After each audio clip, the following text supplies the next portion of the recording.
last week we pulled you in here and we gave you that wonderful little sheet of questions to take a look at some of the different things that we're doing with technology, the good, the bad, what we can improve, because we're interested in what you guys have to say so that we can make improvements to make life for you guys here better. So you guys are the first of 4 different focus groups this week. So we'll be doing them the rest of the week and everything. And we are just really excited to hear what you guys have to say. So before we get started, honesty is a great thing. If there is something that we are doing that could be improved, please let us know, because the more honest you are with us, the more we can make the changes that need to happen to help you and the other students here at the school. So what we're going to do is we're going to just kind of start by going through some of the questions that you guys received last week, and you've had about a week to look at. And we'll just go around the table. As we go around the table, we'll give everybody a chance to speak if they'd like, go through some of the stuff. If you'd like to respond to something somebody else said, that's fine too.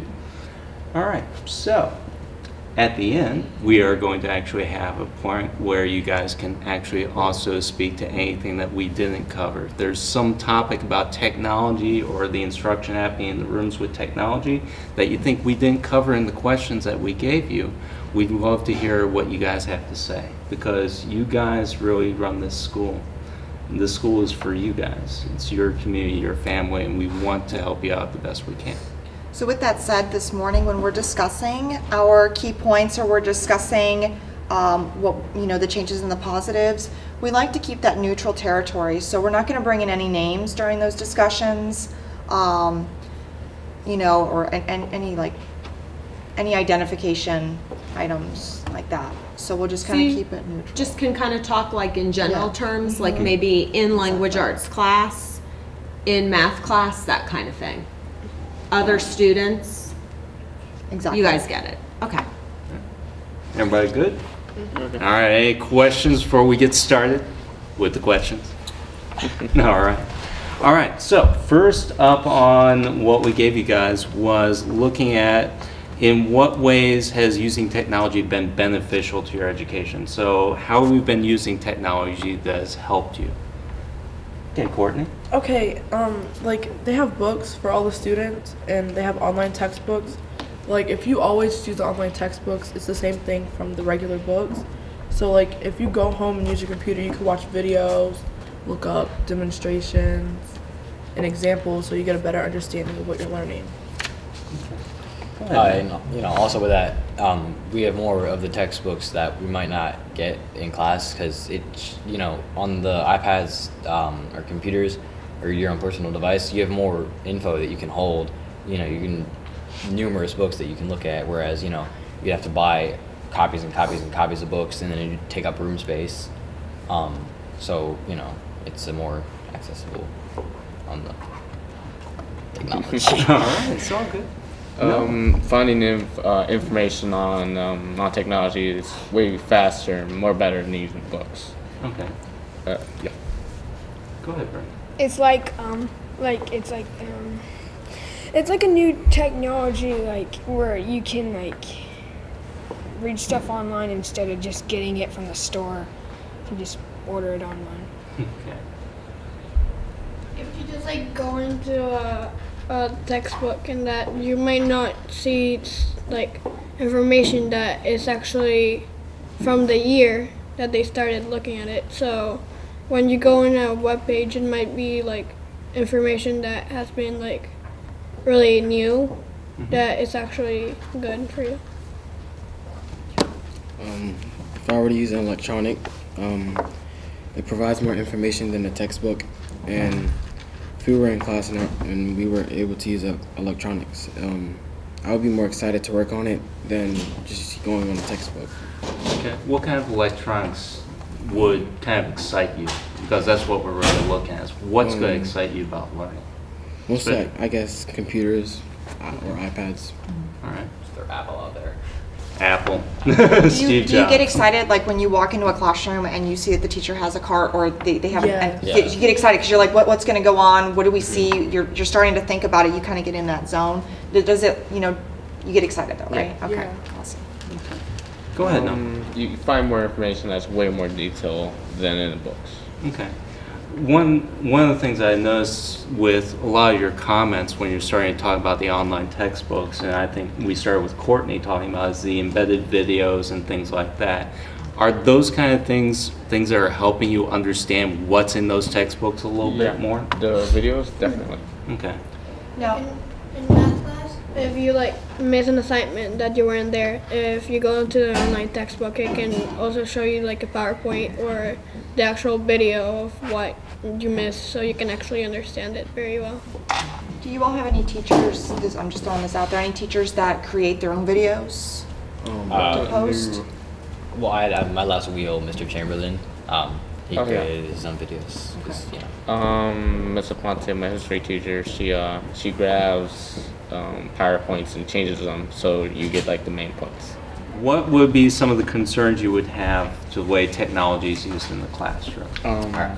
We'll start with Matt and we'll go. I'm gonna start right off the bat with YouTube. So yeah. it's usually blocked. When my last week of class, we were allowed to use the computers for like the last week because we already did all our projects and stuff, and some people just found their way around YouTube and they were on it and stuff. They didn't look anything at really anything inappropriate and stuff, but they're people, if there's an easy accessible way, because they did it in less than like 30 seconds. So if there's a way to get around the blocks in school and people can do whatever, yeah. So I actually have like two things. It goes like to the internet, but for the iPods and the computers, the normal search browser, it takes a really long time. It's like people can find information really quick sometimes, but like information that's like really must be detailed, and you can't use Wikipedia. It's like Wikipedia is so bad. Even though it's a .org, I still don't trust it. And it's still it takes a really long time to find information. Like I was trying to find information based on dry ice, and it took me about a good 15 minutes to find the right site. So the connection speeds and stuff like that. Was Yeah, really kind of holding you the back. right websites to look for. well, that's just a search, really. Yeah, but that's like it's like you So can't find. if we had, if you were shown like correct engines and sites to develop and really uncover the research and make things a lot easier, that basically. And second of all, I asked a couple of my teachers, 7th grade and 8th grade teachers, what they thought about the internet and everything. They told me, well, I'll get to this other one, but first they said that the servers, they crash. Like they do try to use the iPads and stuff for testing, but they just crash too many times due to like kids using their phones. And like some of them, they really do try to crack down onto it, but the servers keep on messing up Because there's so many linked linked accounts. and they they're suggesting let's like cool it down on the Wi-Fi use. Another thing that like is a concern about the technology, for example, in my language arts class, we always use the same website, and I think you should have many different ones for the same subject, because it gets boring doing the same thing over and over, and that's what some people start messing around in my classes, because they already did it and they have to start over because they have nothing else to do. So they should add more websites, I think. A little variety. Nothing really concerns me because we rarely use electronics in our classroom. Yes, I do. I think all the kids should have like a variety of websites to choose, like if they're using technology in classes. Like they give us like 4 websites, like always the same 4 websites. And then like she said, you get bored with it and then you goof off and you get unfocused. So like if we had more websites to use, we would have more information and less time to goof off. Oh yeah, wow. Talking about the server thing, like teachers do think that the web blocking is fine right now, just like the uses of the use of the Wi-Fi needs to be like stopped a little bit, not the use of the internet itself. Okay. All right, so let's talk about some specific apps and things like that. So our next question kind of went to, speaking of websites and everything. So websites, computer programs, or apps that your teachers have used that have helped you. So what are they? Why do they work for you? And when we're talking about these, let's address whether you're using them with the computers, with the iPads, your own personal devices. All right, so Matt, what's been working for you? Well, you see, last year, actually, we haven't used it this year, but last year I loved this. We used it in my reading class. It's called Cranium Core, Okay. and this is you know, on our personal devices. And basically, my teacher, she got the computer and stuff, and she pulled up the Cranium Core, and we all got our phones. We linked to the account, and it asked us a question, you know, like about literary terms, you know, just some, you know, like static, dynamic characters and stuff like that. And then we answered it on our phones and stuff, and like you click the right answer, and then it told you if you got it right or wrong, and then it was sort of like a competition because we you made it like a group of 3, and then you named your team, and you know, you get points for each question, and whoever had the highest points at the end won. So that was a, you know, good website that helped us learn, and it was fun at the same time too. So Great. I have like a couple websites. You ever does anyone here use Canvas? No, absolutely. Yeah. All my teachers. Actually, I asked like my whole class is what they think about Canvas sometimes, and they think there's some negative outputs and some good outputs. Like they really do like it because of the writing aspect. Like you can write a really quick essay or something and then send it instantly with these, or you can get like PowerPoints or something that you missed from notes onto there. But having like assignments from like science or math on there, they can't really use it because if you get like something wrong on there, you're not told what you got wrong and how you can fix it. So that's why like writing assignments mostly on there, or missing PowerPoints you can get on there. Khan Academy, if you ever heard of that. Yeah, I use Khan Academy a lot actually. I actually over summer sometimes I made an account. It teaches you some things, but it mostly helps on understanding. Because most teachers and students has been actually telling me that they're using technology not for teaching them what they need to know, but actually helping them understand what they're learning. Right. So Khan Academy really excels at that. Yeah. And eSeminar. eSeminar. eSeminar. That's all I need to say. It's really good. It helps me check my grades, check what I'm missing. Keep the site. Period. All right. Let's go to Kathleen. I think that Canvas is like a really good one because, as he said, it helps us with the writing assignments and all. Also Assembler. And there's my science teacher, he has his own webpage which helps him. He puts all the PowerPoints that we learn in class and that stuff because some kids do need help sometimes, and he puts what we learned that day. So they're on track and they know what to do. And also, Brave Pop might be like a little kid thing, but sometimes in my history class, we really use it because for little things that my teacher wants us to know. Well, Brain Pop actually tells us what it is, and it helps us. Okay. Out of curiosity, the teacher you're talking about that uses Brain Pop, do they use the quizzes at the end of it? Yeah, we always do the quizzes or like the randomizer and that stuff. On the computers, I like mine because it provides me with the information that some websites can't. And Canvas is also good because if I'm struggling with an assignment, I can message my teachers. And yeah, that's it. All right, Courtney. Okay, everybody says they like Canvas, but I don't like it personally because every time I submit something on there, it never submits like for the whole class, like at least like 12 students. It won't submit for them because like it just glitches too much. And then a good website is the Assembler. I think most teachers and principals encourage students to have it so they can keep up with their grades and know what they're missing, know upcoming tests, and it's really easy to log into. So I like that. I think the glitching is due to the servers crashing because like a couple of teachers always tell me like I can't submit this because of the servers again.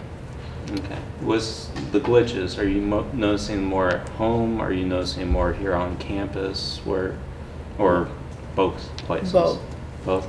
Like I took a quiz for my teacher and like the whole class couldn't do it. Like everybody did it except for like 2 students. But besides that, like nobody could get in. Like they couldn't get the quiz because it was locked out or something. Okay. That's okay. Sure. Go ahead. Another reason I like Canvas and stuff, cause like, I'm sorry, but like I forget my homework sometimes, and I forget like where it is. So you can open a discussion on Canvas and ask them like where something is at, like where a module is at for history fair, or things of that nature. So you like the history fair modules that have been put together, because that's a big one. That's a giant research project every year. So having that all together has helped you out. Okay. And knowing where to find it. Testing programs on iPads, they really do actually help. Like if you're just doing like a right or wrong type of test, like if you get this question right, good job, wrong, oh no, you're not going to be told, then it's really simple, it's fast, but then again the servers crash, so it's like a 50-50. Okay. So what kind of testing programs are you talking about on the iPads? Like simple ones that we usually use.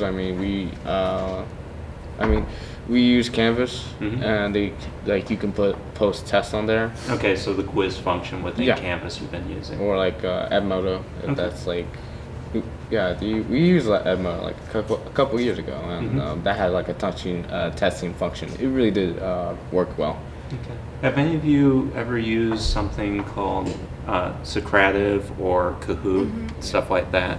Because it does a lot of what you're talking about. It kind of addresses what you were talking about with Cranium Core too, where you can put quizzes and stuff up there. It's very interactive. So what do you guys think about those kind of things, those of you that have used it before? Okay. I think it's really good for the tests.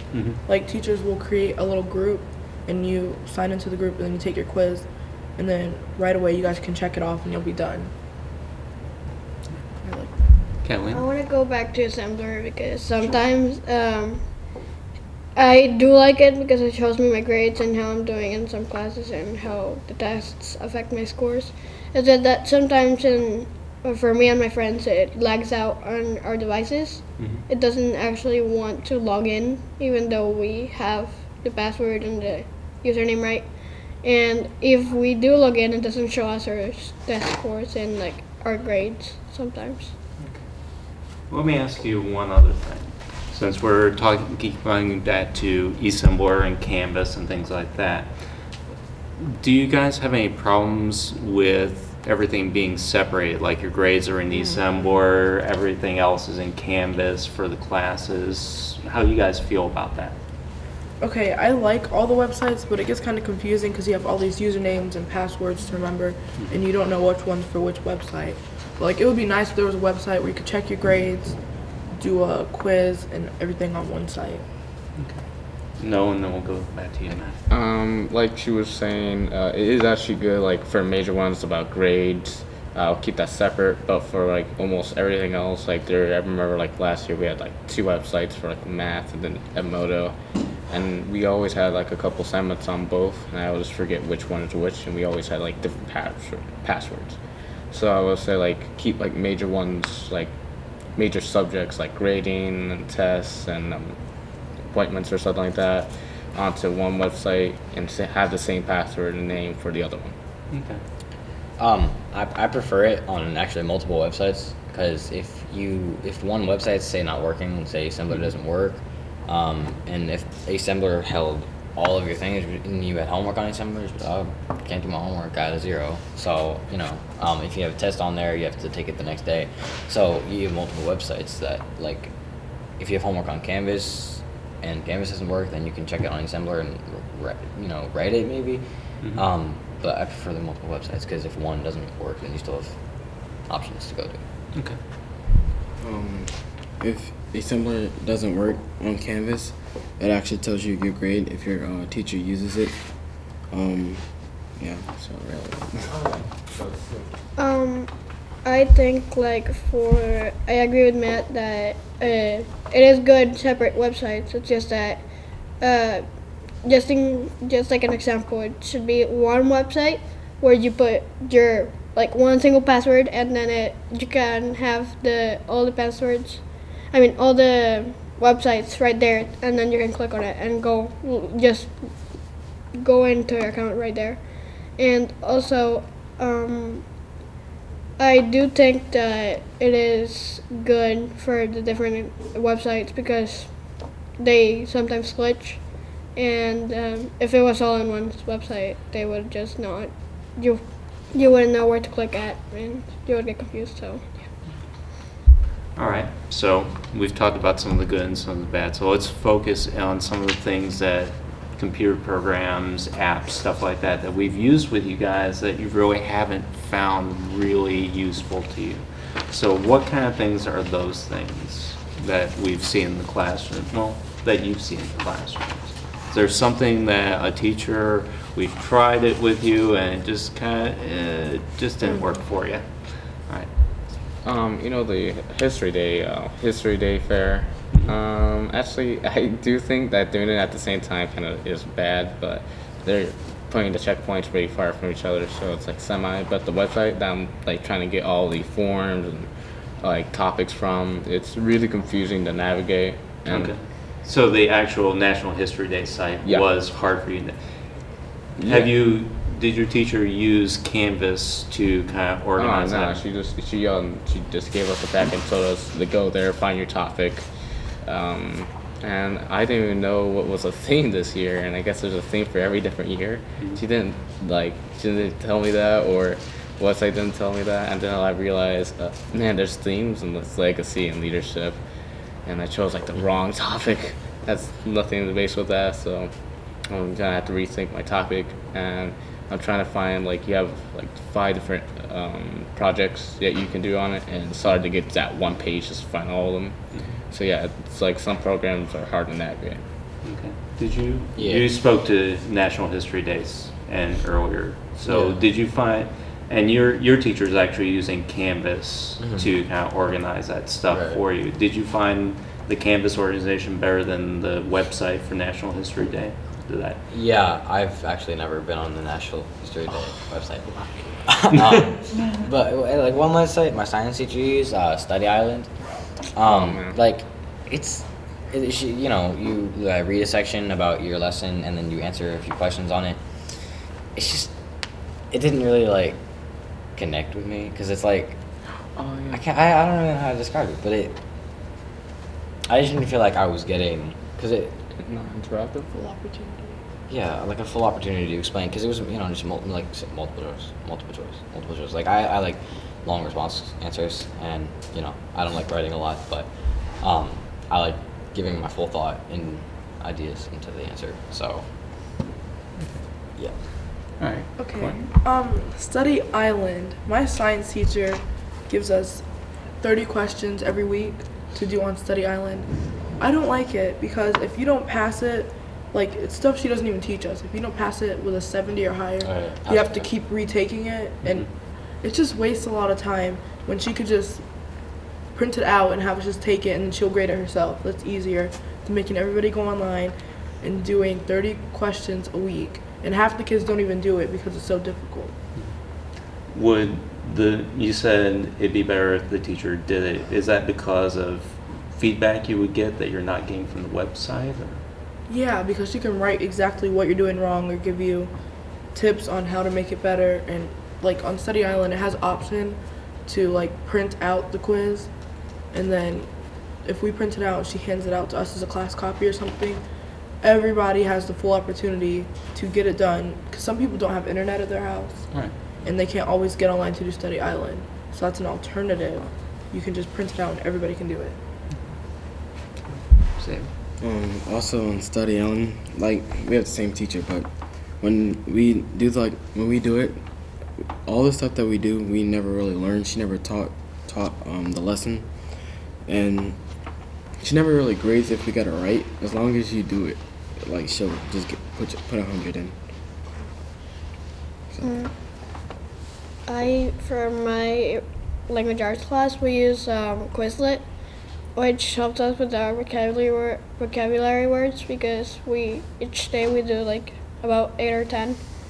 And sometimes it doesn't help because it is when you use the iPads with it, you do it alone, and sometimes it's more fun or more interesting if you try like a competition with friends, or like you'll be more eager to learn about them. And the tests that you take sometimes, they don't even tell you what words to put there. You just have to know them by memory, and sometimes that doesn't help. So let's go back to what Catalina was saying for a second. Let's go back to talking about when you're using things like Quizlet or Kahoot or Socrative or things like that to do quizzes and answer questions. You said that when you're working alone, it's not as much fun as when you have a group of people. Is that something that most of you guys are finding out, that if we do activities like this, would you like to work individually with the iPad, or would you like to work with a partner or two as you're going through these kind of activities? No? I think like when I'm working with somebody, it's more interactive. But like when I'm at home by myself, it's like even if I work alone in school sometimes, and it just matters about like what I'm learning. Not what I'm learning, it's like how I'm reading it. It's like what he's saying. I used to do that like last year, just read a whole thing, and I would completely forget it because two things. It's not being told to me. I'm not understanding it because it doesn't give like great examples sometimes, and it's not interactive at all. Mm-hmm. It's like some things need to be interactive, like a video. That's like, it gets me kind of interactive in it. Like Khan Academy. Yeah, and I like Khan Academy gets you into it. There's like little things, gives you great examples. It gets you into it even if you're by yourself. And when you're with somebody, that just enhances it. Matt? Yeah, I prefer group activities with technology, or really just anything. Because when you're working by yourself, you're just on your iPad, you're just silent. It's like, you can't, like, it's just so quiet in the classroom. And, whereas if you're working with your shoulder partner, then, you guys you're more like engaged in the lesson because you guys are like, oh yeah, group activity, let's do this. And then, is what I'm saying making sense, really? Yeah, absolutely, it is. Okay, yeah. Actually going on that, like even though some kids will actually like grab the opportunity and just talk to their friends even instead of like using the iPad appropriately, Khan Academy, they actually have a program where you can watch like what they're doing. If like you see like 5 of your groups are actually processing in a rather good pace and this one group is not doing so well, you can look at that group and instantly see what they're doing, and if they're talking, that's like the group you have to focus on. Mm-hmm. Courtney, did you want to add anything? No. All right. Well, Go ahead, Kellen.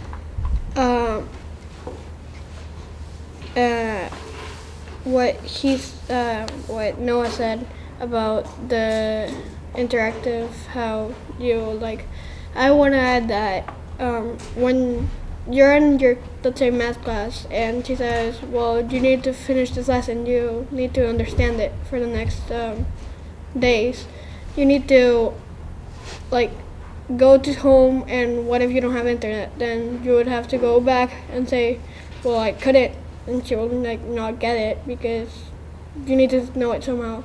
So I think you should actually work with a partner in most of your classes. So if you miss something, they will know what to tell you. Okay.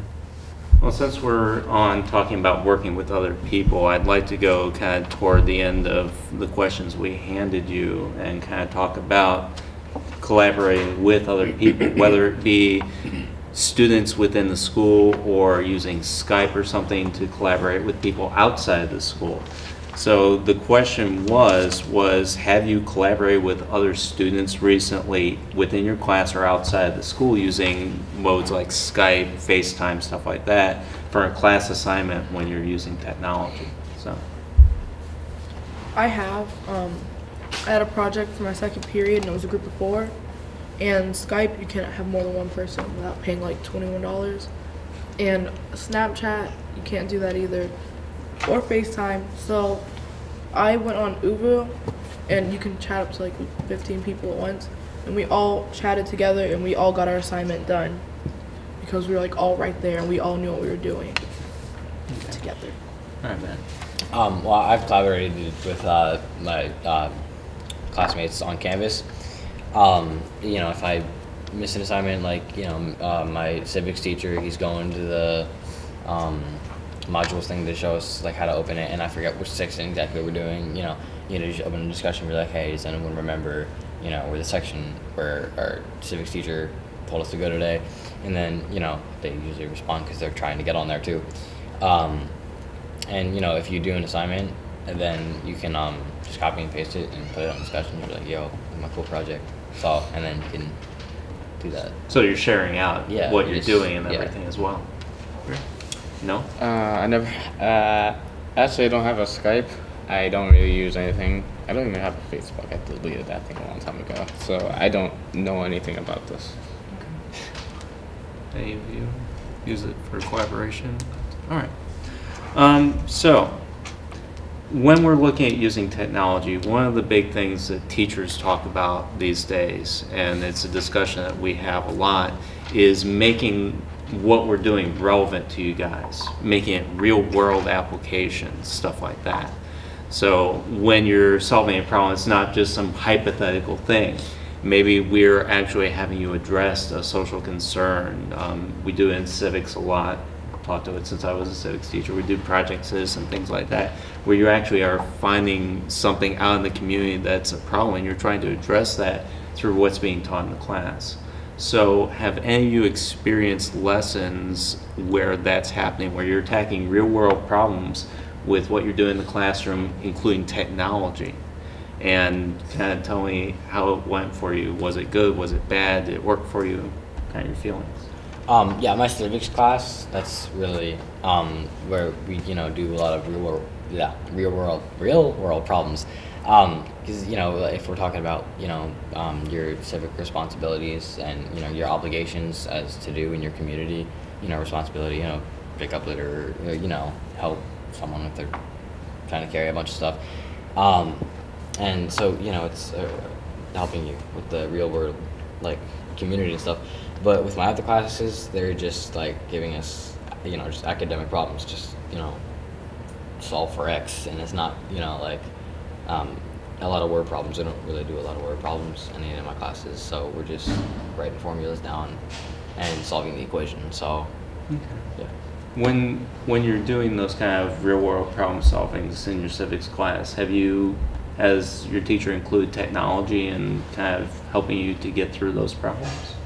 Not during those lessons with real world problems, but we do use technology in that class a lot. We're, you know, either on the computers using BrainPop, or we're on the iPads on like geographygames.com, just like studying capitals and cities, but not for real world problems. So we use technology a lot in the class, but not for the Do you think something that we could do technology wise would help you with those kind of things?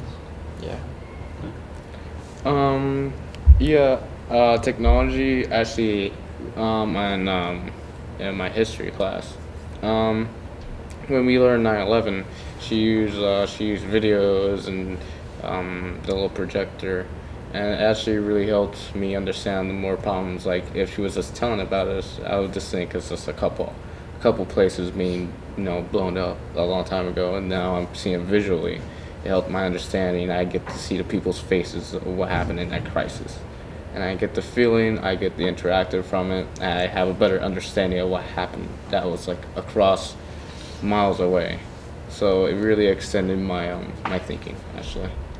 And yeah, if we could use like real world problems, if we can get videos or people talking to us or online or something, to get videos on crises like wars, it will really help us understand it way better than just being talked about it.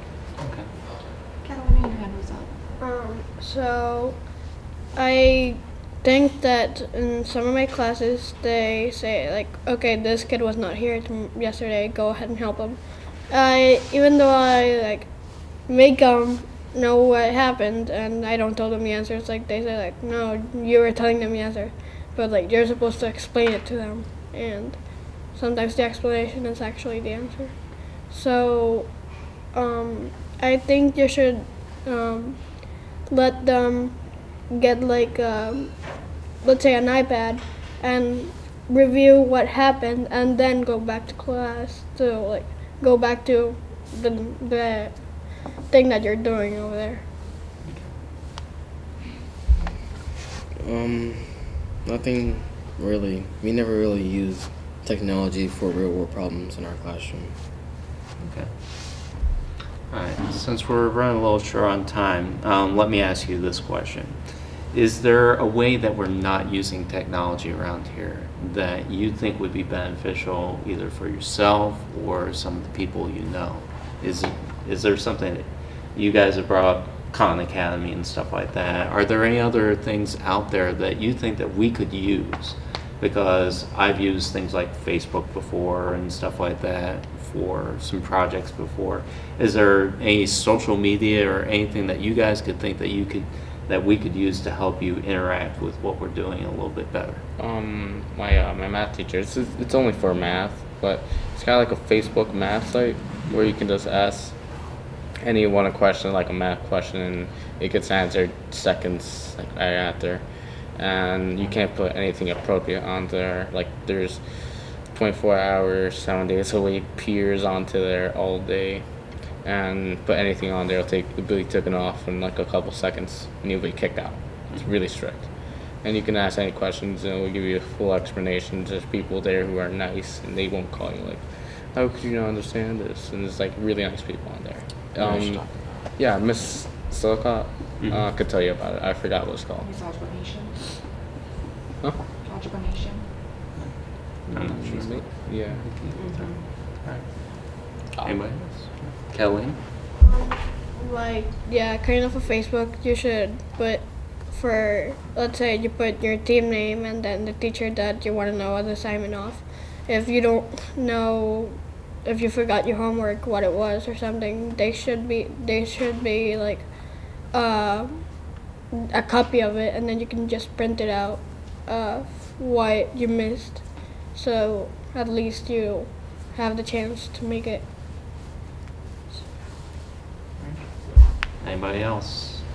Last call. All right, guys. All right. Thank you so much, guys.